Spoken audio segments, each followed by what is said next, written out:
Merhaba arkadaşlar, yeni bir haberle karşınızdayız.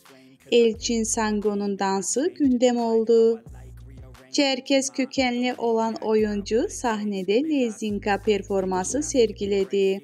Sango Çerkeslere özgür dansları çıplak ayakla oynadı. Kahve dansını da sergileyen oyuncunun videolarına birçok beğeni geldi. Elçin Sango'nun hayranları "Zafer akıyor, çok güzel dans" gibi övgü dolu yorumlar yaptı.